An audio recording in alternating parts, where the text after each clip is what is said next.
طارق مسعود کے مزید بیانات سننے کے لیے ہمارے چینل مسلم ورلڈ کو سبسکرائب کیجیے۔ حضرت علی اور حضرت معاویہ کا، جس میں تین فریق تھے۔ ایک حضرت علی تھے، ان کا موقف یہ تھا کہ میرے لیے تلوار اٹھانا واجب ہے۔ حضرت علی کے ساتھ جو لوگ تھے ان کا بھی یہ موقف تھا۔ حضرت معاویہ کا یہ موقف تھا کہ میں باغیوں کی فہرست میں آتا نہیں ہوں۔ کیوں نہیں آتا؟ اس لیے نہیں آتا کہ میں نے خلافت کو تسلیم نہیں کیا، اور ان کے ساتھ بھی صحابہ کرام کی ایک جماعت تھی۔ اور تیسرا موقف، بہت سارے صحابہ یہ تھے جو کہتے تھے ہم کسی کا ساتھ نہیں دیں گے، دونوں طرف مسلمان ہیں، ہماری تلوار سے کسی مسلمان کا خون ہو ہم یہ برداشت نہیں کر سکتے۔ ہماری رائے یہ ہے، اہل سنت والجماعت کی رائے یہ ہے کہ یہ ان تینوں فریقوں میں جو برحق تھے وہ حضرت علی تھے، کیونکہ حکومت تھی ان کے پاس۔ باقی جو دونوں فریق تھے صحابہ کرام کے، ان سے غلطی ہوئی ہے، مگر یہ غلطی اجتہادی ہے، یہ نفس پرستی والی غلطی، حکومت کی لالچ والی، دولت کی لالچ والی، یہ ہٹ دھرمی والی یہ ضد تھا کہ حضرت عثمان کا، چونکہ میں رشتہ دار ہوں، بنو امیہ سے میرا تعلق ہے، حضرت عثمان بھی بنو امیہ کے تھے، تو حکومت پہ دباؤ ڈالا جائے کہ حضرت عثمان کے قاتلوں کو چوک پر لٹکایا جائے۔ یہ گڑبڑ یہاں سے شروع ہوئی ہے۔ بات آ رہی ہے سمجھ میں؟ حکومت سے مطالبہ ہے کہ حضرت عثمان کے قاتلوں کو چوک پر لٹکایا جائے۔ یہ مطلب نہیں تھا حضرت معاویہ کا کہ حکومت کا اہل میں ہوں، مجھے خلافت دی جائے، میں علی کو نہیں مانتا یا میں علی کو معاذ اللہ برا سمجھتا ہوں، ایسا نہیں تھا۔ آج کل بعض لوگ یہ کہتے ہیں کہ حضرت معاویہ کے حکم سے حضرت علی کو گالیاں دی جاتی تھی، یہ غلط ہے۔ یاد رکھو، عربی کے لفظ کا ترجمہ اردو میں، یہ بہت سے لوگ نا، ان کو عربی زبان سے ذرا بھی واقفیت نہیں ہے، چھوٹے چھوٹے بچے آ کے بیٹھ گئے ہیں۔ عربی میں کسی پر اعتراض کرنا، اس کی پالیسیوں کو غلط قرار دینا، اس کو بھی سب و شتم کہا جاتا ہے۔ اردو میں ہر جگہ اس کا ترجمہ گالیاں نہیں ہوتا، گالیوں کا مطلب تو ہمارے ہاں کچھ اور سمجھا جاتا ہے۔ آپ کسی پر اعتراض کر رہے ہو، اس کو تو سب و شتم کہا جائے گا۔ سب و شتم میں گالیاں بھی آتی ہیں، کسی کی پالیسیوں سے اختلاف کرنا، اس کی رائے پر رد کرنا، یہ بھی آتا ہے۔ لیکن اردو میں گالی کا مطلب برا لفظ ہے، گالی کوئی شریف آدمی نہیں دیتا۔ خیر، میں یہ عرض کر رہا تھا کہ حضرت عثمان رضی اللہ تعالی عنہ کے قاتلوں سے قصاص کم، دعا کریں میں جلدی سے اس موضوع کو سمیٹ کے آج ختم کر دوں۔ حضرت عثمان کے قاتلوں سے قصاص لیا جائے۔ حضرت علی رضی اللہ تعالیٰ عنہ کا موقف یہ تھا کہ مدینہ میں حضرت عثمان کے قاتلوں کا جو ٹولہ ہے وہ اتنا مضبوط ہے کہ اگر میں نے ان سب کو پکڑ کے لٹکانا شروع کر دیا تو مدینہ میں امن و امان کی صورتحال خراب ہو جائے گی۔ حکومت بھی دہشت گردی کے خلاف جب ایکشن لیتی ہے تو یہ سوچتی ہے نا کہ دہشت گردوں میں کتنی پاور ہے، تمیز سے، طریقے سے۔ اب یہ ایک اختلاف تھا جو بڑھنا شروع ہو گیا۔ اس اختلاف کے پیچھے نہ حکومت کی لالچ، نہ پیسے کی لالچ، نہ دولت، یہ سب الزامات ہیں اسلام دشمنوں کے جو انہوں نے صحابہ پر لگائے ہیں۔ نہ حضرت علی پر کوئی الزام لگایا جا سکتا ہے اس مسئلے میں، نہ حضرت معاویہ پر۔ رائے کا اختلاف ہے، رائے کا اختلاف۔ ابتدا میں حضرت معاویہ کے ساتھ بہت سارے صحابہ تھے، میں یہ تو نہیں کہہ رہا زیادہ، بہت سارے صحابہ، جن میں حضرت عائشہ رضی اللہ تعالی عنہا بھی تھی۔ بعد میں حضرت عائشہ رضی اللہ تعالیٰ عنہا کا موقف تبدیل ہو گیا جب انہوں نے دیکھا کہ اس سے مسئلہ حل ہونے کے بجائے اور بگڑ رہا ہے، تو حضرت معاویہ نے حضرت علی کی بیعت سے انکار کیا، کہا کہ جب تک حضرت عثمان کے قاتلوں کو چوک پہ نہیں لٹکایا جاتا میں آپ کے ہاتھ پہ بیعت کرنے کے لیے تیار نہیں ہوں۔ یہ حضرت معاویہ کی رائے تھی۔ حضرت علی کی رائے یہ تھی کہ میرے لیے یہ فی الحال ممکن نہیں ہے، لہذا، اور اس سے ہو کیا رہا ہے، حکومت دو حصوں میں ڈیوائیڈ ہو رہی ہے۔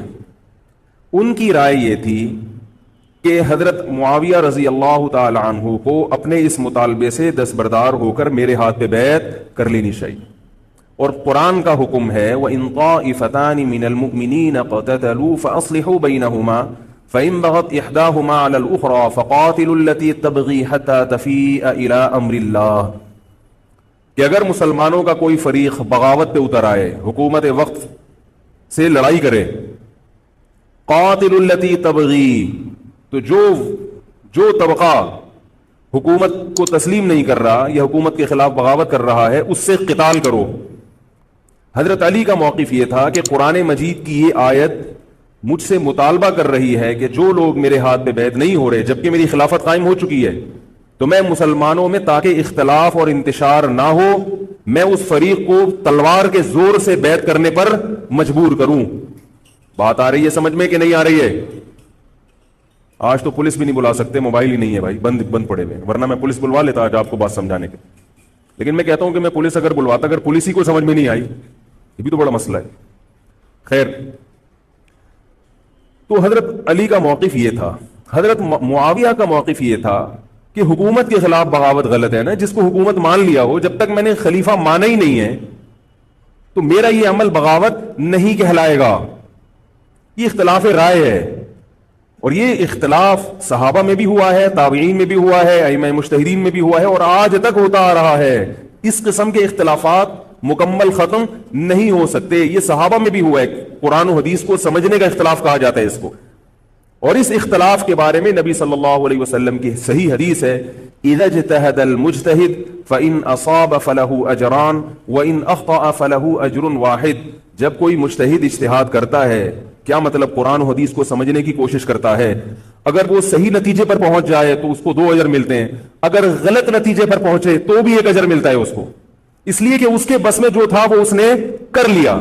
اب پیغمبر تو موجود نہیں ہے جو آگے بتائیں گے کہ یہ صحیح کر رہا ہے یہ غلط کر رہا ہے۔ میں نے اپنے ایک استاد سے ایک مرتبہ پوچھا کہ حضرت یہ علماء میں جب اختلاف ہوتا ہے کسی مسئلے میں تو عوام بڑی پریشان ہوتی ہے، کیا کریں ہم؟ انہوں نے فرمایا کہ عوام کو یہ بتاؤ کہ ہم پیغمبر نہیں ہیں اور ہم پیغمبر سے براہ راست مسئلہ پوچھ نہیں سکتے، ہمارے پاس جو قرآن و سنت ہے اور جو فقہائے کرام نے اس قرآن و سنت کی تشریح کی ہے، جو فقہ کی کتابیں ہیں، ہم اس میں دیکھتے ہیں۔ اب اس میں 2 علماء کی رائے میں اگر اختلاف ہو جائے تو اس اختلاف کو ختم کرنے کا ہمارے پاس کوئی راستہ نہیں ہے۔ نبی ہوتے تو ہم پوچھ لیتے، جب راستہ نہیں ہے تو بھائی اللہ کے نبی نے فرما دیا کہ جو تمہارے بس میں ہے وہ کر لو، اگر درست بات تک پہنچ گئے ڈبل اجر، نہیں پہنچے تو بھی اجر۔ اس میں ہمیں بتا دیا کہ اسلام پر عمل کے لیے اتنا کافی ہے کہ جو تمہاری استطاعت میں ہے وہ کر لو۔ نہیں آئی بات سمجھ؟ اب یہ اختلاف چھوٹے مسائل میں بھی ہو سکتا ہے اور بڑے مسائل میں بھی ہو سکتا ہے۔ تیسری بھی ایک جماعت تھی، یہ 2 اختلاف تو پتہ چل گئے نا، حضرت علی کا موقف، حضرت معاویہ کا موقف۔ ایک تیسری جماعت تھی جو یہ کہتی تھی کہ نہ ہم حضرت علی کا ساتھ دیں گے نہ حضرت معاویہ کا، کیونکہ دونوں مسلمان ہیں، دونوں لڑ رہے ہیں، مسلمانوں کو ہم لڑتا ہوا نہیں دیکھ سکتے۔ ان کا موقف تھا، حضرت علی رضی اللہ تعالیٰ عنہ ایک صحابی کے پاس گئے اور ان سے کہا کہ آپ میری جماعت میں شامل ہوں اور اہل شام کے خلاف میرے ساتھ مل کے لڑیں۔ وہ صحابی گئے کہ لکڑی کی تلوار اٹھا کے لائے۔ انہوں نے کہا کہ میں نے رسول اللہ صلی اللہ علیہ وسلم سے سنا ہے کہ فتنے کا دور ہوگا، مسلمان آپس میں لڑیں گے، تو تم اس وقت اپنی تلوار کو لکڑی کی بنا لینا۔ لکڑی کی تلوار کا مطلب جو کسی سے لڑنے کے کام نہ آئے، میں تو نہیں لڑ سکتا۔ اب حضرت علی نے یہ نہیں کہ اس پہ تلوار رکھ دی ہو کہ نہیں تو جائے گا، یا تو دائرہ اسلام سے خارج ہے، یا تو باغی ہے، ٹھیک ہے نہیں یاری سمجھ میں چھوڑ دو۔ آج جو فتنے کھڑے ہو رہے ہیں نا، وہ اس پہ نہیں ہو رہے کہ صحیح کیا ہے غلط کیا ہے، فتنہ اس پر ہو رہا ہے کہ جو مجھے سمجھ میں آ رہا ہے وہ میں تھوپ کے اس کو مسلط کر دوں۔ مجھے اگر رفع الیدین سمجھ میں آ رہا ہے تو پوری دنیا رفع الیدین کیوں نہیں کر رہی، اور اگر مجھے ترک رفع الیدین سمجھ میں آ رہا ہے تو یہ چند لوگ رفع الیدین کیوں کر رہے ہیں۔ صحابہ کے دور میں رفع الیدین بھی ہوتا تھا اور ترک بھی ہوتا تھا، پھڈے نہیں ہوتے تھے۔ صحابہ کے دور میں زور سے آمین بھی تھی اور آہستہ آمین بھی تھی، جھگڑے نہیں تھے۔ صحابہ کے دور میں امام کے پیچھے فاتحہ پڑھنے والے بھی تھے اور امام کے پیچھے فاتحہ کو ناجائز اور حرام سمجھنے والے بھی تھے، مگر پھٹے بازی بولو بھائی نہیں تھی۔ تو حضرت علی رضی اللہ تعالیٰ عنہ نے ان صحابی کو مجبور نہیں کیا۔ حضرت علی کی فوج میں عمار ابن یاسر رضی اللہ تعالیٰ عنہ بھی تھے، زبیر ابن عوام، عبداللہ ابن زبیر رضی اللہ تعالیٰ عنہ، عبداللہ ابن زبیر ابن عوام۔ حدیث میں آتا ہے کہ جب جنگ صفین میں، جنگ جمل میں دونوں فوجیں آمنے سامنے کھڑی ہوئی ہیں، زبیر ابن عوام رضی اللہ تعالی عنہ نے تقریر کی، اہل شام سے خطاب کر کے کہا کہ اے اہل شام، ہم جانتے ہیں کہ تمہارے ساتھ محمد صلی اللہ علیہ وسلم کی زوجہ ہیں حضرت عائشہ، جو ہمارے موقف سے متفق یہ صحیح بخاری کی روایت ہے، جو ہمارے موقف سے متفق نہیں ہے لیکن ہے نبی کی بیوی، اور ساتھ کس کا دے رہی ہے؟ تمہارا۔ اب اعتدال دیکھیں صحابہ کی رائے میں، فرمایا اللہ کی قسم ہم یہ جانتے ہیں کہ جیسے وہ دنیا میں نبی کی زوجہ تھی، جنت میں بھی نبی کی زوجہ ہوں گی، اگرچہ وہ اس معاملے میں ہمارے خلاف ہیں مگر اس کی وجہ سے ہم ان کے جنتی ہونے کا انکار نہیں کر سکتے۔ کیا مطلب؟ ان کی سمجھ میں جو آ رہا ہے وہ اس کے حساب سے کر رہی ہیں، لیکن ہماری سمجھ میں ان کی بات نہیں آ رہی۔ کیوں؟ اس لیے فرمایا کہ ہم یہ دیکھ رہے ہیں کہ اللہ ہمیں نبی کی زوجہ عائشہ رضی اللہ تعالی عنہا کے ذریعے آزما رہا ہے کہ تم نبی کی زوجہ کو دیکھتے ہو یا قرآن کے حکم کو دیکھتے ہو۔ قرآن کہہ رہا ہے کہ خلیفہ کے خلاف بغاوت نہیں ہو سکتی، کائنم من کان، بغاوت کرنے والا کوئی بھی کیوں نہ ہو۔ تو نہ چاہتے ہوئے بھی ہم تمہارے خلاف آگے کھڑے ہوئے ہیں۔ خدا کی قسم اس آزمائش میں ہمیں کس نے ڈالا ہے؟ اللہ نے ڈالا ہے۔ وہ لوگ جو حضرت عائشہ رضی اللہ تعالی عنہا پر تہمتیں لگاتے ہیں، جو حضرت معاویہ کو برا بھلا کہتے ہیں، وہ لوگ حضرت علی اور ان کے ساتھیوں سے سبق کیوں نہیں سیکھ لیتے؟ ایک مرتبہ میرے پاس ایک سوال آیا، سوال کرنے والے نے حضرت معاویہ کی شان میں گستاخی کا پورا ایک باب باندھا ہوا تھا۔ اس نے کہا کہ جس نے نبی کے داماد کے خلاف تلوار اٹھائی وہ اسلام میں معاذ اللہ کیسے ہو سکتا ہے، اور ایسے برے برے القاب کہ میں زبان پہ بھی نہیں لا سکتا۔ میری عادت ہے شارٹ کٹ جواب دینے کی، گل ویلے دی تے پھل موسم دا، اتنا ٹائم تھوڑی ہے کہ ہر آدمی کے سوال کو لے کے بیٹھ جائیں۔ میں نے کہا آپ کے جواب میں اتنا کافی ہے کہ یہ وہ الزامات ہیں کہ جس کے خلاف تلوار اٹھائی اس نے بھی یہ الزامات نہیں لگائے، مدعی سست اور گواہ چست۔ نہیں آ رہی میرا خیال بات؟ جو حضرت علی کے ساتھ تھے انہوں نے تو یہ کچھ حضرت معاویہ کے خلاف نہیں کہا، انہوں نے تو وہ تو پھر بھی جنتی مان رہے ہیں، ایک دوسرے کی نماز جنازہ میں شریک ہو رہے ہیں، مال غنیمت کو تقسیم نہیں کر رہے، ایک دوسرے کی عورت پہ ہاتھ نہیں اٹھا رہے، احترام کر رہے ہیں، ایک دوسرے کے پیچھے جنگ ختم ہونے کے بعد نمازیں پڑھی جا رہی ہیں۔ اللہ تعالیٰ نے یہ مثال صحابہ کی قائم کی ہے دنیا کو دکھانے کے لیے کہ ان میں اتنا بڑا اختلاف ہو کہ تلواریں بھی چل جائیں تو وہ اختلاف بھی حدود سے تجاوز نہیں کرتا، اور ہمارے چھوٹے چھوٹے اختلافات میں کیا ایک دوسرے کے خلاف بہتان تراشیاں اور زبان درازیاں ہوتی ہیں۔ تو یہ اختلاف تھا والی غلطی بولو بھائی نہیں ہے، یہ وہ غلطی ہے جس کے بارے میں محمد صلی اللہ علیہ وسلم نے فرمایا کہ اگر مجتہد سے غلطی ہوتی ہے تو بھی اس کو اجر ملتا ہے، کیونکہ اللہ نے قرآن میں فرمایا فاتقوا اللہ ما استطعتم، اللہ سے اتنا ڈرو جتنی تم میں استطاعت ہے۔ تو ان کی جتنی سمجھ میں آیا انہوں نے اس حساب سے کیا۔ تو دو جنگیں ہوئی ہیں، جنگ جمل اور جنگ صفین۔ اب ایک اور بات ہے، تاریخی حقیقت ہے کہ دو جنگوں کے بعد حضرت علی رضی اللہ تعالی عنہ کو خوارج نے شہید کر دیا۔ یہ وہی خوارج جو حضرت عثمان کے قاتل تھے، انہوں نے شہید کس کو کیا؟ حضرت علی کو۔ حضرت علی کی شہادت کے بعد حضرت حسن رضی اللہ تعالی عنہ کی 6 مہینے تقریباً خلافت رہی۔ حضرت حسن رضی اللہ تعالی عنہ نے امت میں جوڑ پیدا کرنے کے لیے حضرت معاویہ رضی اللہ تعالی عنہ سے سلو کر لی اور خلافت سے دستبردار ہو کر حضرت معاویہ کے ہاتھ پر بیعت ہو گئے۔ نہیں آ رہی میرا؟ پولیس کو فون کریں یار، بہت اہم بات ہے یہ، اس کو اچھی طرح سمجھ لیں، اللہ کرے سمجھ میں آ جائے۔ تو جب یہ ہو گیا تو مسئلہ ختم ہو گیا نا۔ لوگوں نے حضرت حسن سے کہا، یہ میں بالکل مستند روایتیں پیش کر رہا ہوں، اس کے سب کے حوالے ہیں، اور بہت ایسا نہیں ہے کہ تاریخ کی کتابوں کی، حدیث کی کتابوں کے سے پیش کر رہا ہوں۔ حدیث کا جو معیار ہے وہ تاریخی کتب سے بہت زیادہ ہوتا ہے۔ لوگوں نے حضرت حسن سے یہ کہا کہ یہ تو عار اور ذلت کی بات ہے کہ آپ کے والد نے جس کے خلاف 2 جنگیں لڑی ہوں تو آپ اپنے والد کی جس سے دشمنی رہی ہو بیٹا اس سے بیعت ہو رہا ہے۔ ہمارے ہاں اس کا تصور ہے، سیاسی لوٹے ہمارے ہاں بہت ہیں مگر وہ بھی دنیاوی مفاد میں دائیں بائیں لڑکتے ہیں، آخرت کی خاطر کوئی اپنے عہدے سے دستبردار ہو جائے یہ نہیں ہوتا۔ حضرت حسن اہل بیت میں سے ہیں، حضرت حسن بیعت ہو گئے کس کے ہاتھ پر؟ حضرت معاویہ۔ لوگوں نے کہا یہ عار اور ذلت کی بات ہے، تو حضرت حسن کے وہ تاریخی الفاظ ہیں کہ میں دنیا کی ذلت کو جہنم کی آگ پر ترجیح دیتا ہوں۔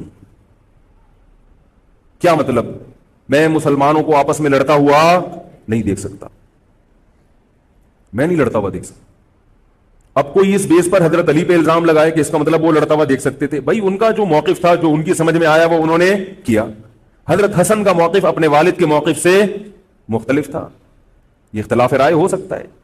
ان کا موقف یہ تھا کہ بھئی حضرت معاویہ حکومت کے اہل ہو یا نہ ہو یہ ایک الگ بحث ہے، اگر میں ان کے مقابلے میں متوازی حکومت قائم کروں گا تو پھر مطالبہ ہوگا حضرت عثمان کے قاتل سے قصاص، جو کہ ممکن نہیں ہے، اور پھر یہ لڑائی آگے چلے گی۔ بہتر ہے کہ دستبردار ہو جاؤ کہ حضرت آپ ہمارے خلیفہ ہیں، آپ ہمارے امیر ہیں۔ نبی صلی اللہ علیہ وسلم اس کی پیشگوئی پہلے کر چکے تھے۔ حضرت حسن رضی اللہ تعالیٰ عنہ کے بارے میں فرما چکے تھے کہ اللہ میرے اس بیٹے کے ذریعے مسلمانوں کے دو فریق میں صلح پیدا کریں۔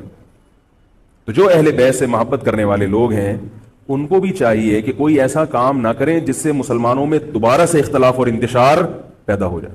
جوڑ کی اہمیت شریعت میں زیادہ ہے۔ اب جب حضرت معاویہ کی خلافت قائم ہوئی ہے، حضرت معاویہ نے حضرت حسن رضی اللہ تعالیٰ عنہ کے اکرام میں کوئی کسر نہیں چھوڑی۔ اس پر متواتر روایات ہیں کہ حضرت معاویہ جتنا حضرت حسن کا اکرام کیا کرتے تھے اتنا کسی کا اکرام نہیں کرتے تھے۔ بہت زیادہ آپ کو عزت دی حضرت معاویہ رضی اللہ تعالیٰ عنہ نے۔ حضرت معاویہ کے بعد یزید کی خلافت قائم ہوئی ہے، حکومت قائم ہوئی ہے۔ حضرت معاویہ صحابی رسول تھے، بہت سارے صحابہ کو آپ کے طریقہ حکومت پر اعتراض تھا، کیونکہ بہرحال باقاعدہ سلیکشن نہیں ہوئی تھی، لیکن پھر بھی صحابہ کرام نے جب حضرت حسن بیعت ہو گئے تو باقی کس کو اعتراض کا ہوگا بھائی۔ پھر حضرت معاویہ رضی اللہ تعالیٰ عنہ کے دور میں بہت جہاد ہوا ہے۔ اسلامی خلافت، ہمارا جو بر صغیر میں اسلام آیا ہے اس کا بہت بڑا حصہ حضرت معاویہ کے دور میں اسلام آیا یہاں۔ حضرت معاویہ کے بعد جب یزید خلیفہ بنا ہے مسلمانوں کا تو بہت سارے صحابہ نے یزید کے ہاتھ پہ، بہت سارے تو نہیں چند صحابہ نے یزید کے ہاتھ پر بیعت کرنے سے انکار کر دیا۔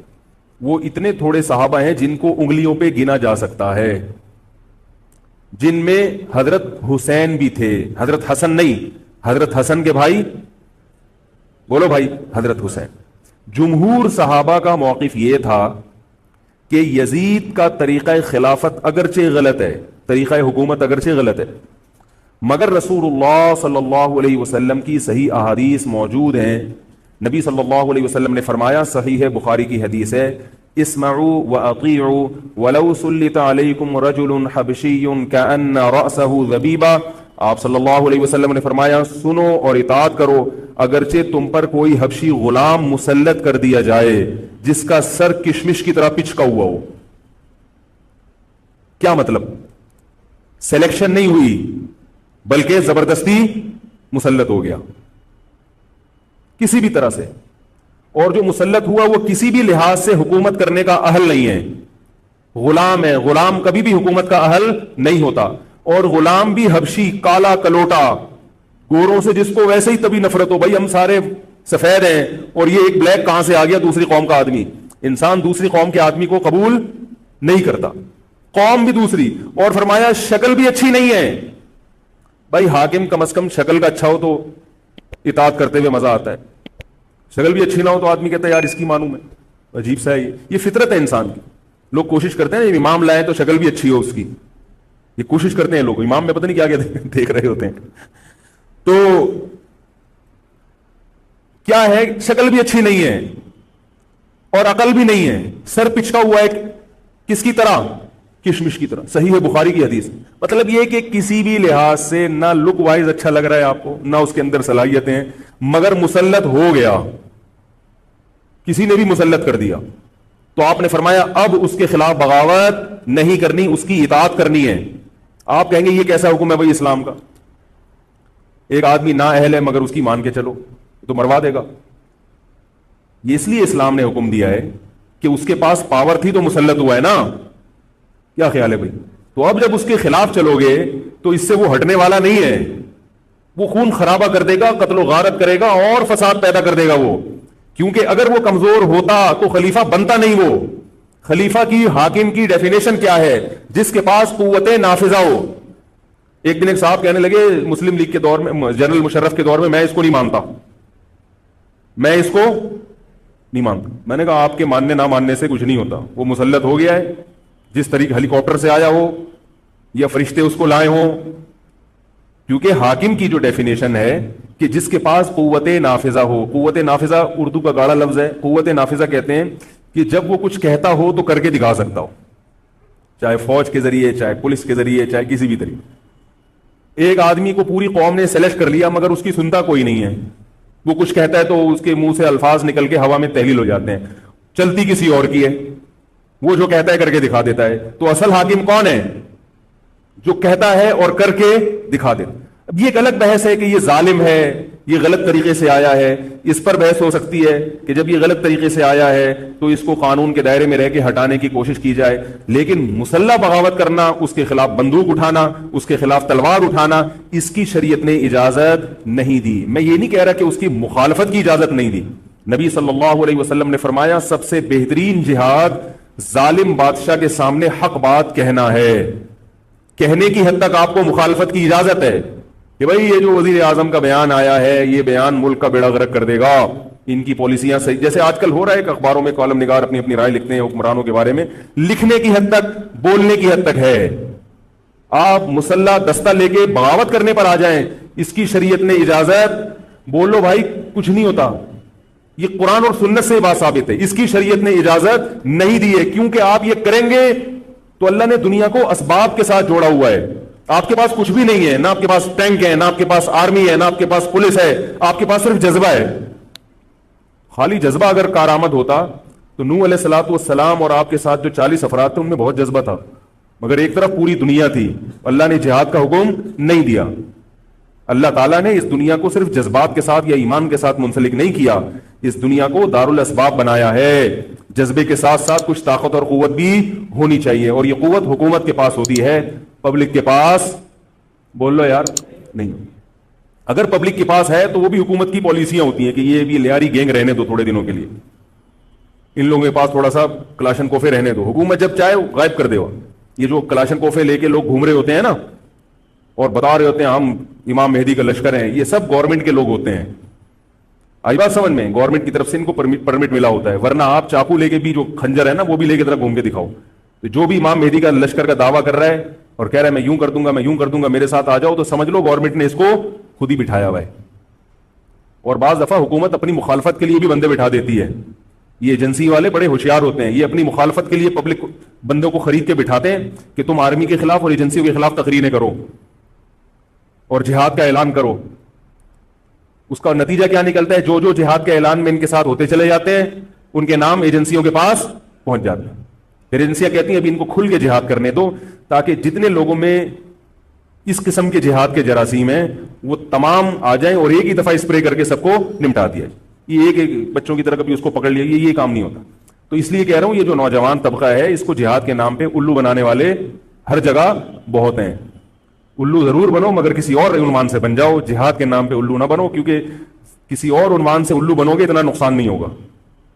اس عنوان سے الو بنو گے تو بڑا بیڑا غرق ہو جائے گا, جیسے کہ بہت سو کا بیچاروں کا ہو چکا ہے. تو میں یہ عرض کر رہا تھا کہ نبی صلی اللہ علیہ وسلم کی صحیح حدیث ہے, اسی طرح صحیح ہے مسلم کی حدیث ہے, آپ صلی اللہ علیہ وسلم نے حاکم کی اطاعت کا حکم دیا. صحابہ نے عرض کیا یا رسول اللہ اگر وہ ہم پہ ظلم کرے تو بھی بغاوت نہ کریں. آپ نے فرمایا وَإِنْ ضَرَبُوا ظَهْرَكَ, اگرچہ وہ تمہاری پیٹھ پہ کوڑے مارے, ایسا ظالم ہو, پھر بھی بغاوت. یہ میں نہیں کہہ رہا, یہ محمد صلی اللہ علیہ وسلم کے الفاظ ہیں.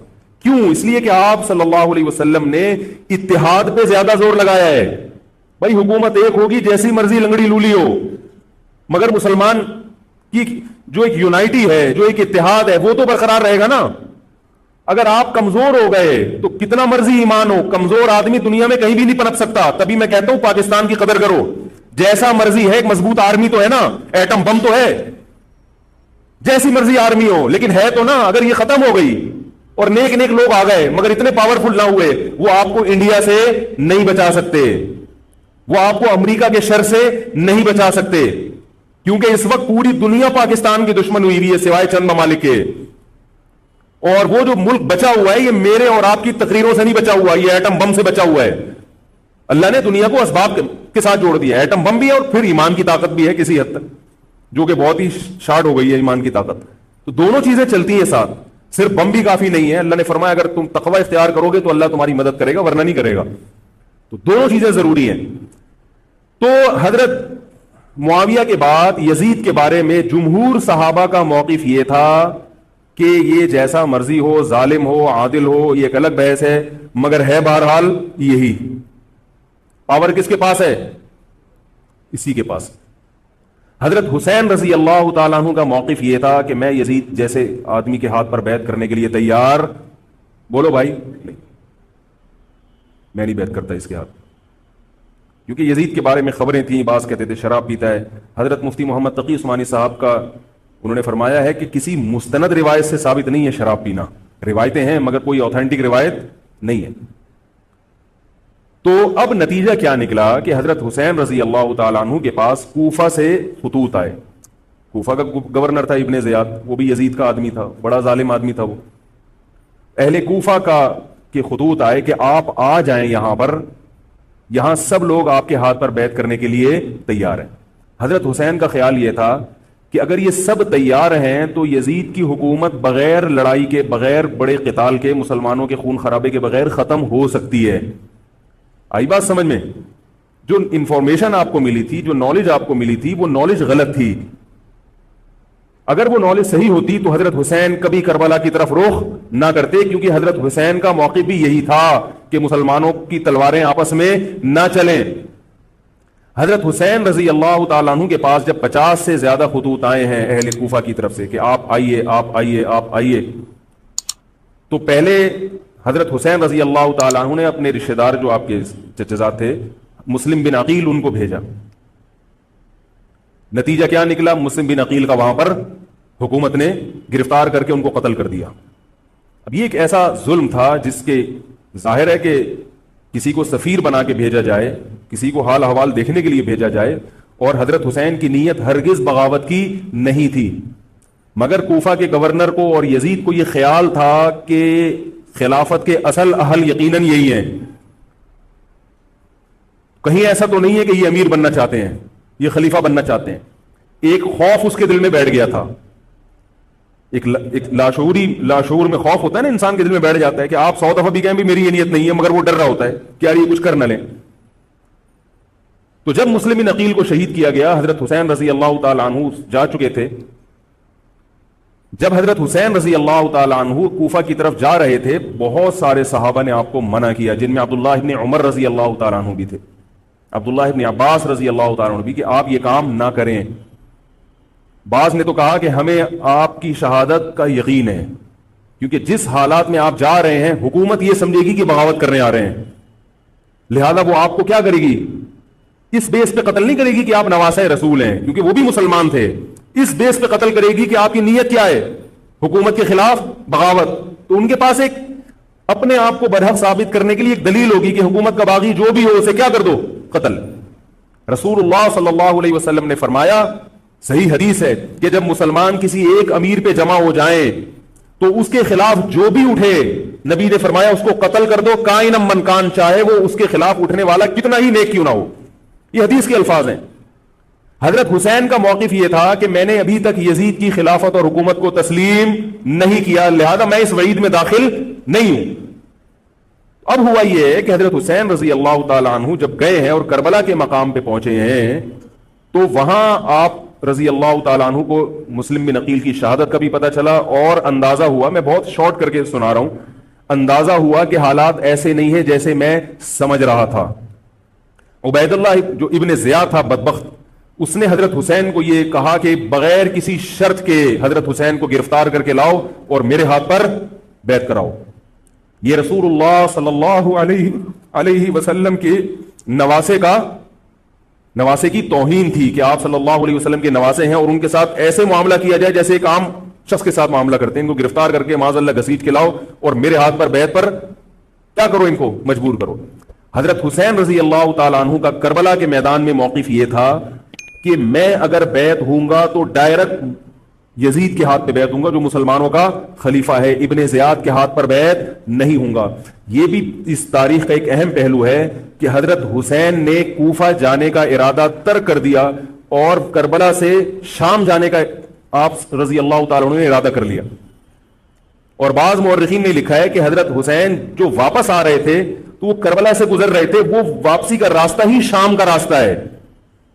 نہیں یاری بات میرا خیال سمجھ, وہ جس ٹریک پر چل رہے تھے وہ راستہ کون سا ہے؟ وہ شام کو جاتا ہے. یہ اس کی علامت ہے کہ آپ یزید سے ملاقات کے لیے, مذاکرات کے لیے تیار, بولو بھائی, ہو چکے تھے. کہ میں خود براہ راست یزید سے مل کے حال احوال دیکھتا ہوں, اگر مجھے سمجھ میں آئے تو میں اس کے ہاتھ میں بیعت ہو جاؤں گا. حضرت حسین رضی اللہ تعالی عنہ کا مقصد حکومت کے خلاف تلوار اٹھانا, بولو بھائی, نہیں تھا, ورنہ وہ اس کے لیے تیار نہ ہوتے. مگر جو ابن زیاد تھا اس نے حضرت حسین رضی اللہ تعالی عنہ اور آپ کے ساتھ جتنے اہل بیت تھے ان پر ظلم یہ کیا اس بدبخت نے کہ اس نے انہیں شام جانے کا راستہ نہیں دیا, اور اس میں اپنی توہین محسوس کی کہ میرے ہاتھ پر بیعت کیوں نہیں ہو رہے, اور لشکر بھیجا جس لشکر نے چاروں طرف سے حضرت حسین رضی اللہ تعالیٰ عنہ کو گھیرا. حضرت حسین نے کہا کہ میں عزت کی جو موت ہے اس کو ذلت کی زندگی پر ترجیح دیتا ہوں. کوئی بھی غیرت مند ہوتا تو اس وقت یہی کرتا کہ بھئی جب میں اپنے دعوے سے بھی دستبردار ہو گیا اور میں شام جانے کے لیے بھی تیار ہو گیا, اب میرا راستہ روکنے کی کیا حقیقت ہے. اللہ تعالیٰ کوفہ کے گورنر کے ذریعے حضرت حسین کا قتل کروانا چاہتے تھے تاکہ اس کی بدبختی ساری دنیا کے سامنے ظاہر ہو جائے. اگر حضرت حسین پھر بھی تلوار چلاتے, پھر بھی لڑتے, تو حضرت حسین پر یہ الزام لگایا جا سکتا تھا کہ معاذ اللہ آپ باغیوں میں ہیں. تو اللہ تعالیٰ نے اپنے نبی کے نواسے کو اس الزام سے محفوظ رکھا اور آپ نے لڑائی کا ارادہ ترک کر دیا. حضرت حسین نے کربلا کے میدان میں جو لڑائی لڑی ہے وہ اقدامی لڑائی نہیں تھی, وہ دفاعی لڑائی تھی. دیکھو جب حکومت آپ کو گھیر لے چاروں طرف سے, آپ کہیں ٹھیک ہے بھائی میں لڑائی سے دستبردار ہوتا ہوں, مجھے میرے گھر جانے دو. حضرت حسین کا ایک مطالبہ یہ بھی تھا کہ یا تو مجھے واپس جانے دو مدینہ, میں جہاں سے آیا ہوں وہیں جا رہا ہوں واپس, مکہ جانے دو یا مدینہ جانے دو. ان کا ایک مطالبہ تھا کہ نہیں, ان کو گرفتار کر کے لاؤ اور زبردستی ہمارے ہاتھ پر بیعت کراؤ. یہ ظلم تھا. نتیجہ کیا نکلا ہے کہ کربلا کے میدان میں آپ کو گھیر کر آپ کو بھی شہید کر دیا گیا, اور جتنے اہل بیت تھے مرد سوائے امام زین العابدین کے جو حضرت حسین رضی اللہ, حضرت حسن کے بیٹے تھے, ان کے علاوہ جتنے بھی اہل بیت تھے ان سب کو قتل کر دیا گیا. اور یہ اسلامی تاریخ پر ایک بدنما داغ ہے یہ واقعہ کہ ایک اسلامی حکومت تھی اور اس کے اسلامی حکمران تھے, اور ان حکمرانوں کے ہاتھوں محمد صلی اللہ علیہ وسلم کے نواسے کا سر جو ہے وہ گردن اڑائی گئی ہے. مجھ سے خدا کی قسم یہ الفاظ ادا نہیں ہو رہے, میں اپنے جذبات پہ بہت زیادہ کنٹرول کر رہا ہوں. وہ منظر کیا ہوگا کہ جب نبی صلی اللہ علیہ وسلم کے نواسے, آپ صلی اللہ علیہ وسلم کے نواسے کی گردن اڑائی گئی ہوگی. تو یہ بہت ایک اسلامی تاریخ میں ایک بدترین واقعہ ہے. لیکن بات یہ ہے کہ جب یہ واقعہ ہو گیا اور قتل کر دیا گیا, باقی جتنے بھی جو زندہ بچے تھے اہل بیت وہ یزید کے پاس لے جائے گئے. روایات میں آتا ہے کہ یزید نے ان کا اکرام کیا اور ان کو عزت کے ساتھ تحفے تحائف دے کر واپس کیا. یہ جو کربلا کے واقعات میں جو ظلم کی داستانیں اضافی بیان کی جاتی ہیں, اس کا مستند تاریخی روایات سے کوئی ثبوت بولو بھائی نہیں ملتا. اب لوگوں نے اپنی دکانیں چمکا لی ہیں, پانی نہیں تھا, کئی دنوں سے کھانا نہیں ملا. صحیح روایات سے ثابت ہے کہ حضرت حسین رضی اللہ تعالیٰ عنہ کربلا کے میدان میں وضو کر کے نماز پڑھتے تھے, تو پانی تھا تو, اور بعض نے یہ کہا کہ اہل بیت کی عورتوں کی عزتیں اچھالی گئی ہیں. آپ اس طرح کی باتیں کر کے اہل بیت سے محبت کا اظہار کر رہے ہو یا ان کی توہین کر رہے ہو؟ بولو بھائی. اگر کوئی عزت دار پاک دامن عورت ہو, بالفرض اس کی عزت پہ ڈاکہ ڈلتا ہے بالفرض, تو آپ اس بات کو چھپاؤ گے نا, آپ جھوٹ بولو گے, بولو گے نہیں بھائی اس کی عزت پہ کوئی آنچ نہیں آئی ہے. کیونکہ جب عورت کی عزت کو آپ کوئی تار تار کر دے اور آپ ممبر پہ بیٹھ کے اس کو بتا دو, تو وہ عزت تار تار ہونے سے اتنی بے عزتی نہیں ہوگی جتنی اس بات کو بیان کرنے سے اس کی بے عزتی ہوگی. حقیقت یہ ہے کہ کسی مستند روایت سے ثابت نہیں ہے کہ اہل بیت کی عورتوں کی عزتوں کو اچھالا گیا. وہ نبی کے گھرانے کی عورتیں تھیں, ان کا ناخن بھی کوئی نامحرم مرد نہیں دیکھ پاتا تھا. دوپٹہ اتر گیا زینب کا اور زینب کی چادر چھن گئی, یہ سب غلط ہے, یہ سب من گھڑت باتیں ہیں. چونکہ وہ بہرحال مسلمان تھے جو حضرت حسین کے خلاف لڑ رہے تھے, ظالم تھے, اس میں کوئی شک نہیں ہے. اس سے بڑا ظلم اس کائنات میں ہوا نہیں ہوگا کہ ایک شخص جو اپنے آپ کو مسلمان کہتا ہے اور وہ نبی کے نواسے کو قتل کر دے اور اہل بیت کو قتل کر دے. اسلامی سیاست میں اتنی گندی تاریخ ہمیں کبھی بھی نہیں ملتی. حضرت عثمان کا بھی قتل ہوا, وہ بھی بہت بڑا ظلم تھا, مگر یہ ظلم اس ظلم کی نوعیت سے بڑھ کر تھا, کیونکہ حضرت عثمان کا قتل حکومت کے ہاتھوں نہیں ہوا ہے, باغیوں کے ہاتھوں ہوا ہے. یہاں حضرت حسین کا قتل کس کے ہاتھوں ہوا ہے؟ حکومت کے ہاتھوں ہوا ہے, جس پر لوگ بیعت کر چکے تھے.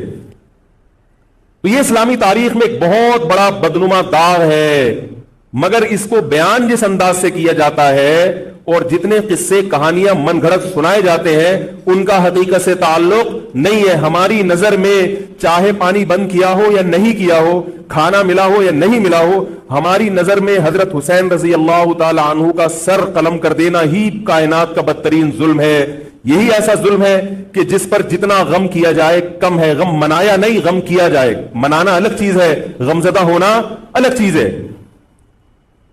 لیکن جو آگے اس میں تڑکا لگایا جاتا ہے اس کا حقائق سے تعلق بولو بھائی نہیں ہے. یہ دکانیں ہیں جو چمکائی, اس میں سب برابر ہیں, شیعہ بھی سنی بھی. بہت سارے سنی علماء بھی کربلا کے واقعے کو بہت ہی بھیانک انداز سے بیان کرتے ہیں, اور مقصد کیا ہوتا ہے؟ پبلک کو رلانا. ایک رونا وہ ہوتا ہے جو خود سے آئے, اور ایک رونا ہوتا ہے باقاعدہ آپ کو آرڈر پہ رونے کے لیے اور رلانے کے لیے بلایا جائے. اور رمضان میں میں نے بتایا تھا نا کہ میں نے ختم قرآن پہ دعا کی تو مجھے رونا آ گیا, بہت زیادہ رونا آیا.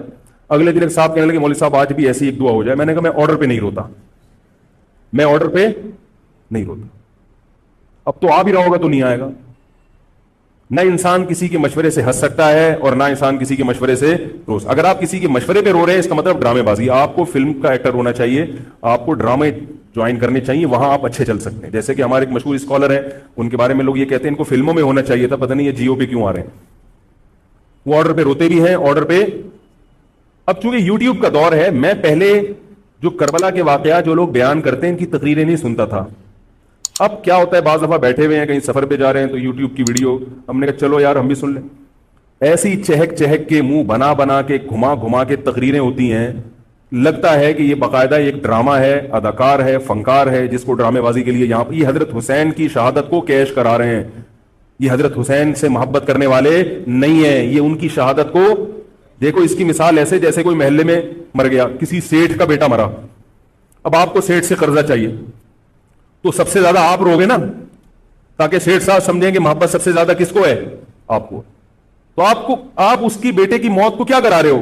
کیش کرا رہے ہو. بعض لوگ کسی کی شہادت کو کیش کراتے ہیں, کسی پہ ظلم کو کیش کراتے ہیں. تو میں پھر عرض کروں کہ بہت بدترین واقعہ ہے. حضرت حسین رضی اللہ تعالیٰ عنہ کا سر لے جایا گیا یزید کے پاس. یزید بدبخت نے چھڑی سے آپ کے ہونٹوں کو چھوا. وہاں صحابی رسول نے فرمایا کہ ایسا مت کرو. فرمایا اللہ کی قسم میں نے ان ہونٹوں پہ بارہا محمد صلی اللہ علیہ وسلم کے ہونٹ رکھے ہوئے دیکھا ہے. بارہا میں نے دیکھا ہے کہ محمد صلی اللہ علیہ وسلم نے ان ہونٹوں کا بوسہ لیا ہے. بارہا میں نے دیکھا ہے. ان صحابی کے دل پہ کیا گزر رہی ہوگی جو حضرت حسین کے ساتھ یہ حرکت دیکھ رہے ہوں گے, جبکہ اسی حسین کو انہوں نے بارہا نبی کی گود میں بھی دیکھا اور بارہا نبی کے ہونٹوں کو بھی ان ہونٹوں سے مس ہوتے ہوئے دیکھا. تو جب یہ سر ان کے سامنے رکھا ہوگا اور اس کے ساتھ یہ حرکت ہو رہی ہوگی, ان صحابی کے جذبات کیا ہوں گے.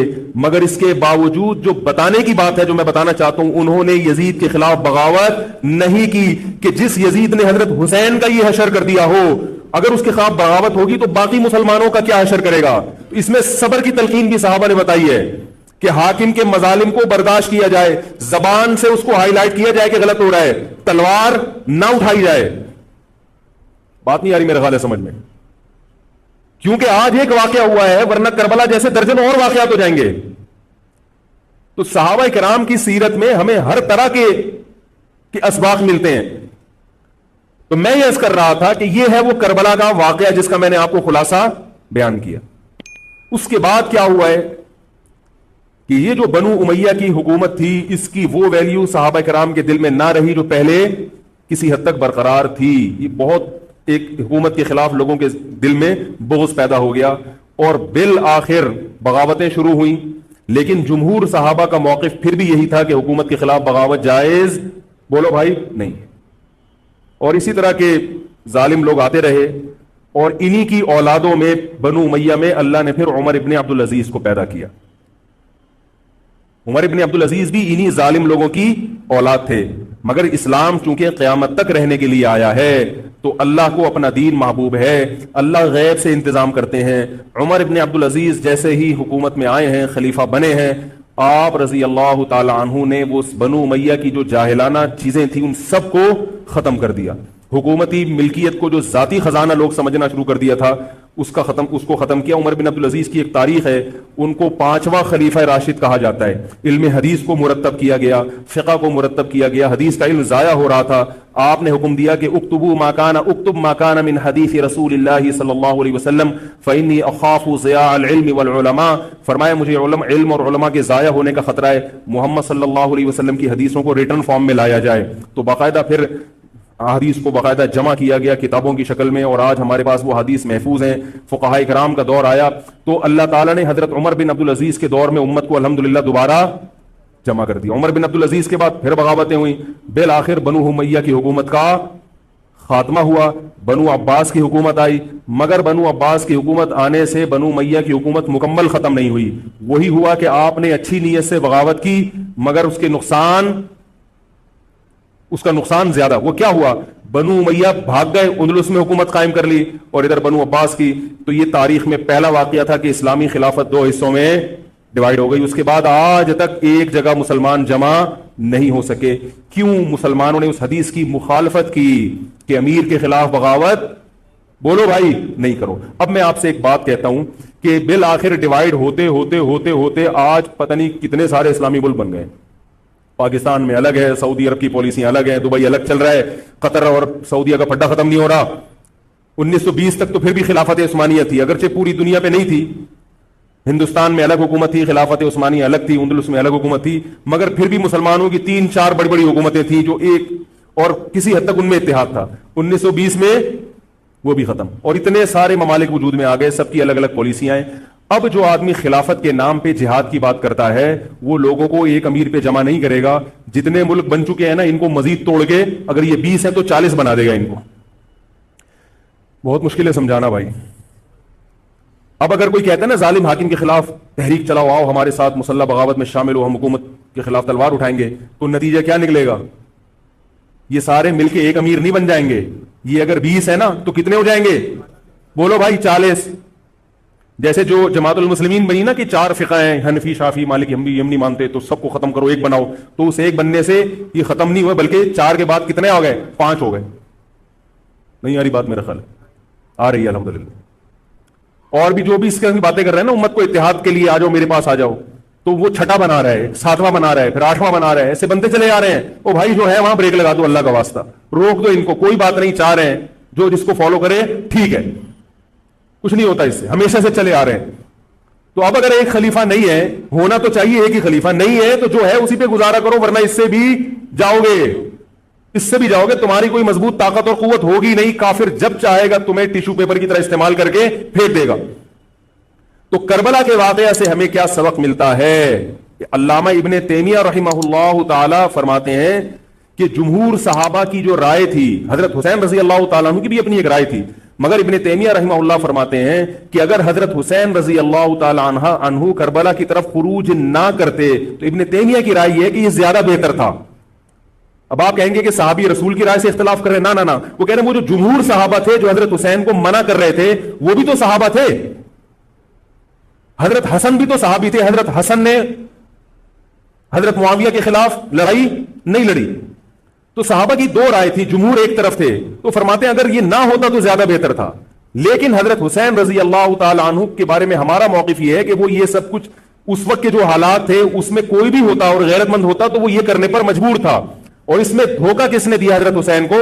اہل کوفہ نے، جس کا حضرت حسین کو علم نہیں ہو سکتا. اب میں آپ سے ایک بات عرض کر رہا ہوں، یہ تو میں نے کربلا کی تاریخ کا آپ کو خلاصہ بیان کیا ہے. اس میں جو میں نے ایک دعویٰ کیا کہ اس میں مظالم جو بیان کیے جاتے ہیں اس میں غلو ہے بہت.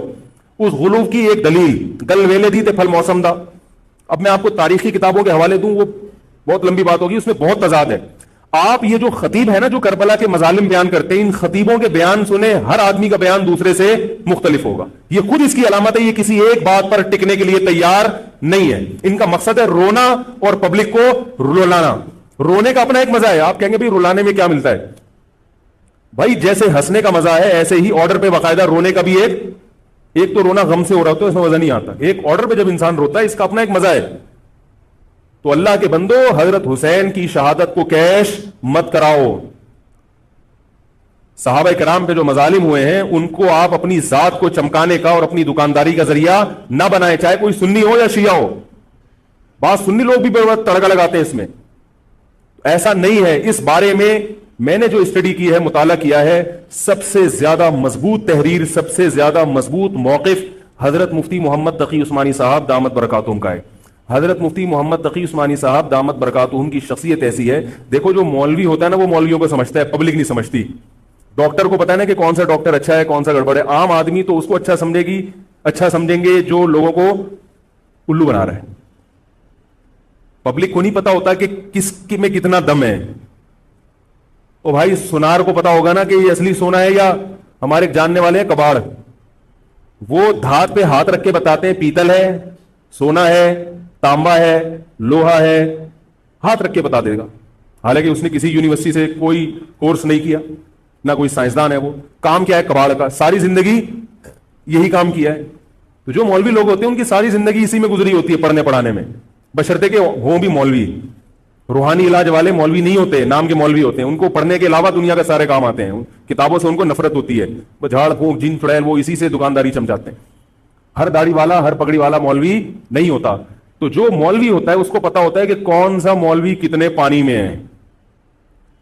تو میں تو نہیں دعویٰ کرتا کہ میں عالم ہوں, لیکن آپ لوگ تو مجھے مولوی سمجھ کے آئے ہیں نا, عالم سمجھ کے آئے ہیں.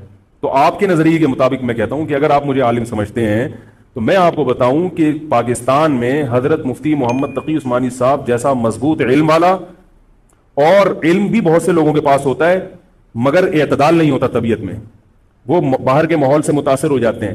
حضرت مفتی محمد تقی عثمانی صاحب دامت برکاتہم العالیہ وہ علم میں مضبوط بھی ہیں, اور ان کی جو زبان سے نکلے ہوئے الفاظ یا ان کے قلم سے لکھی ہوئی تحریر بہت ہی نپی تلی ہوتی ہے. ایک حرف بھی اس میں غیر ضروری نہیں ہوتا, اور ایک حرف بھی ایسا نہیں ہوتا جو ضروری ہو اور نہ آیا ہو اس میں. بہت کسی فرقے کی مخالفت بھی کرتے ہیں, بڑی تمیز سے کرتے ہیں. وہ ہم لوگوں کی کیا عادت ہوتی ہے, جب کسی کے خلاف چلو تو کوشش کرو دائرہ اسلام سے کسی طرح باہر نکل جائے. کوشش یہی ہوتی ہے, وہ نکل نہیں رہا ہوتا تو مجبوراً پھر اس کو مسلمان ماننا پڑتا ہے. کیا خیال ہے؟ کوشش یہ ہوتی ہے کہ اسلام کا جو دائرہ ہے وہ اس میں رہوں اور دو چار میرے مرید رہیں, لیکن چونکہ پبلک اس کو مانتی نہیں تو مجبوراً ان کو بھی دائرہ اسلام میں داخل کرنا پڑتا. تو حضرت مفتی محمد تقی عثمانی صاحب کی جو تحریریں ہیں وہ بڑی جاندار ہوتی ہیں, ان کو پڑھا کرو اللہ کے بندو. عالم کا یوٹیوب سے نہیں پتا چلتا کون مفتی ہے کون کیا ہے. حضرت مفتی تقی عثمانی صاحب کی پاکستان میں اتنی عزت نہیں ہے جتنا غیروں نے ان کو عزت دی ہے. سعودی عرب میں جاؤ, امام حرم ان سے مسائل پوچھتے ہیں. ایک صاحب نے مجھے بتایا کہ میں نے امام حرم کو 25 منٹ تک ان سے فون پہ بات کرتے ہوئے دیکھا اور ان سے مسائل پوچھتے ہوئے.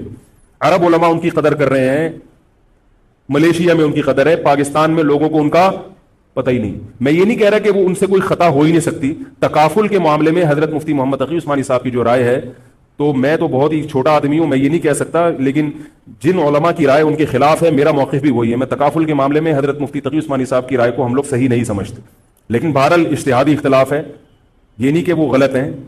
ہماری رائے ہے کہ اس معاملے میں حضرت سے اجتہادی غلطی ہوئی ہے. میری نہیں, میں تو بہت چھوٹا آدمی ہوں ان کے مقابلے میں, لیکن ہمارے بڑوں کی رائے ہے. اور اس کی جو میں نے ٹوٹی پھوٹا جو اس میں تحقیق کی ہے, مجھے بھی تکافل کے ناجائز ہونے پر اطمینان ہے. بہت اس میں بحث کی ہے, دارالعلوم کے علماء سے بھی ملا ہوں. حضرت مفتی محمد تقی عثمانی صاحب دامت برکاتہم کے ساتھ جو مجلس ہوئی جامعۃ الرشید کے علماء کی 3 گھنٹے, اس مجلس میں بھی میں موجود تھا. میں نے دونوں طرف کے دلائل بہت اچھی طرح سے سنے ہیں, تو مجھے اس کے ناجائز ہونے پر اطمینان. لیکن مسئلہ اختلافی ہے, تو جب بڑے حضرات میں جو بڑے علماء ہیں ان میں جب اختلاف ہوتا ہے تو پھر عوام کو چاہیے کہ جس کی رائے پہ ذل زیادہ مائل ہو رہا ہے اس کی رائے کو فالو کر لے, کسی دوسرے پر اعتراض نہ کرے. بات آ رہی ہے سمجھ میں؟ انشورنس کا متبادل ہے نا تکافل, پاک قطر تکافل, یا یہ سب میری رائے میں یہ سب ناجائز ہے. اس پر میں کبھی بیان کروں گا کیوں ناجائز ہے. تو بیان تو نہیں کرنا چاہیے, ان اختلافی مسائل کو ممبر پہ نہیں لانا چاہیے, لیکن یہ کہ اب ہر عالم تک اپنی بات پہنچانا بڑا مشکل ہے. تو میں چاہتا ہوں ایک بیان ایسا ہو تاکہ علماء تک بات پہنچ جائے, پھر علماء جب دونوں طرف کے دلائل رکھ کے فیصلہ کر لیں گے جس عالم کی جو رائے بنے, تاکہ دوسرا پہلو سامنے آ جائے. ابھی تو صرف جواز کا پہلو لوگوں کے سامنے آ رہا ہے, عدم جواز والا نہیں آ رہا, تاکہ دونوں پہلو آئیں, پھر علماء کی جو رائے بنے گی, جو جس کی رائے کو فالو کرتا ہے ٹھیک ہے بھائی. تو میں یہ عرض کر رہا تھا حضرت مفتی محمد تقی عثمانی صاحب بہت بڑے عالم ہیں، ان کی قدر کر لیں، ان کی تحریریں بڑی معتدل ہوتی ہیں اور ان کی رائے بہت ہی معتدل ہوتی ہے اور بہت مدلل ہوتی ہے. تو کربلا کے بارے میں، یزید کے بارے میں جو حضرت مفتی محمد تقی عثمانی صاحب کی رائے ہے وہ وہی ہے جو میں نے آپ کے سامنے بیان کی ہے. بات آ رہی ہے؟ نہیں آ رہی میرا خیال ہے. تو میں یہ نہیں کہہ رہا کہ میں نے ان کی تقلید میں یہ سب بیان کیا ہے، بلکہ جو مطالعہ کیا تو اس کے بعد ان کی رائے بہت زیادہ جاندار لگی ہے. اور یہ جو میں عرض کر رہا ہوں نا کہ یہ جو کربلا کے واقعات بیان کیے جاتے ہیں، ہر خطیب کا بیان دوسرے خطیب سے مختلف ہے. یہ خود اس کی علامت ہے کہ دال میں کچھ کالا کالا ہے. یہ ایک جگہ ٹکتے کیوں نہیں ہیں؟ تو اب میں ایک بات عرض کروں. اسی طرح یزید کے بارے میں لوگ سوال پوچھتے ہیں یزید کیا، تو یزید کے بارے میں بھی دونوں طرف ہماری رائے کے حساب سے غلو ہے. یزید کے دور میں حضرت حسین کا قتل یقیناً ہوا ہے، مگر کسی ایک مستند روایت سے یہ ثابت نہیں کہ یزید نے حکم دیا تھا حضرت حسین کو قتل کرنے کا. یہ کہیں بھی روایت میں ثابت نہیں آ رہی میرا خیال ہے. کوفہ کے گورنر کے حکم سے قتل ضرور ہوا ہے، لیکن کیا یزید نے اس کا آرڈر دیا تھا؟ اس کا کسی مستند روایت میں ثبوت بولو بھائی نہیں ملتا. لیکن اس بنیاد پہ یزید کو رحمت اللہ علیہ کہنا یہ بھی غلط ہے. ٹھیک ہے، یزید کے بارے میں کسی مستند روایت سے نہیں ملتا کہ اس نے قتل کا حکم دیا تھا یا قتل کروایا تھا، لیکن قتل ہونے کے بعد یزید نے اس گورنر کے خلاف ایکشن نہیں لیا. حضرت عثمان کے قاتلوں کے بارے میں تو یہ تھا کہ ان کو لٹکایا جائے، حضرت حسین کے قاتلوں کو کیوں نہیں لٹکایا؟ نہیں یاری بات سمجھ. تو یہ جرم بھی ہے کہ حکومت، ممکن ہے یزید کہہ سکتا ہو کہ میرے بس میں نہیں ہے، تو بھائی آپ کے بس میں اگر نہیں ہے تو حضرت علی کے بس میں بھی نہیں تھا حضرت عثمان کے قاتلوں سے قصاص لینا.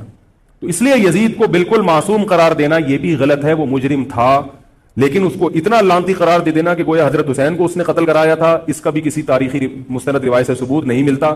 لہذا صحیح بات یہ ہے کہ نہ لعنت اللہ علیہ کا ہو نہ رحمت اللہ علیہ کا ہو. خام خواہ میں فضول چیزوں میں پڑھنے کی بولو بھائی ضرورت کیا ہے؟ قیامت کے دن آپ سے یزید کے بارے میں سوال، میرے سے کسی نے پوچھا کہ یزید کے بارے میں آپ کیا کہتے ہیں؟ میں نے کہا آپ کو جاپان کے جو بھی صدر ہے اس کے بارے میں پتا ہے، چائنا کے بارے میں پتا ہے؟ وہ کہہ رہے وہ تو کافر ہیں. میں نے کہا چلو مسلمانوں کے علامہ اقبال کے بارے میں پوری رپورٹ ہے آپ کے پاس. تاریخ میں لاکھوں شخصیات ایسی ہیں جن کے بارے میں آپ کو نہیں پتا. تو یزید کے بارے میں بھی اگر نہیں پتا ہو تو میرا خیال ہے کوئی پریشان ہونے کی ضرورت نہیں ہے. تو یہ کربلا ایک واقعہ تھا، ایک اسلامی تاریخ میں ایک بدترین واقعہ رونما ہوا اور یہ واقعہ ختم ہو گیا.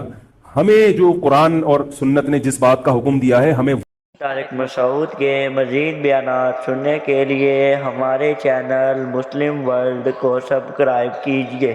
وہ کرنا ہے. بات آ رہی ہے سمجھ میں؟ ہمیں کیا کہا ہے؟ نماز قائم کرنی ہے، اسلام کے 5 ارکان ہیں. کربلا کا واقعہ دنیا میں وجود میں آتا تو بھی 5 نمازیں پڑھنی تھی، وجود میں نہیں آتا تو بھی 5 نمازیں پڑھنی. باقی حضرت حسین کی شہادت اس لیے بھی ہوئی ہے کہ اللہ کے نبی نے ان کو شہید قرار دے دیا تھا. اللہ تعالیٰ نے آپ کو اس منصب تک پہنچانا تھا جس منصب کی گواہی محمد صلی اللہ علیہ وسلم دے چکے تھے. بعض دفعہ کوئی مقصد نہیں ہوتا، ایک مقصد ہوتا ہے کسی کو اونچے درجے تک پہنچانا. غزوہ احد میں 70 صحابہ شہید ہوئے. اللہ نے اس کی حکمت یہ بھی بیان کی وَيَتَّخِذَ مِنْكُمْ شُهَدَاءَ، اللہ تم میں سے بہت سو کو شہادت کے درجے پر فائز کرنا چاہتا. تو حکومت تھی، حضرت حسین رضی اللہ تعالیٰ عنہ کو اللہ تعالیٰ نے شہادت کے مرتبے پر پہنچایا اور ظالم حکمرانوں کے مرتبے کو گھٹانا تھا. تو یہ کام ہو چکا. اب ہمیں کیا کرنا ہے؟ ہمیں جو قرآن اور سنت ہے اس کو فالو کرنا ہے.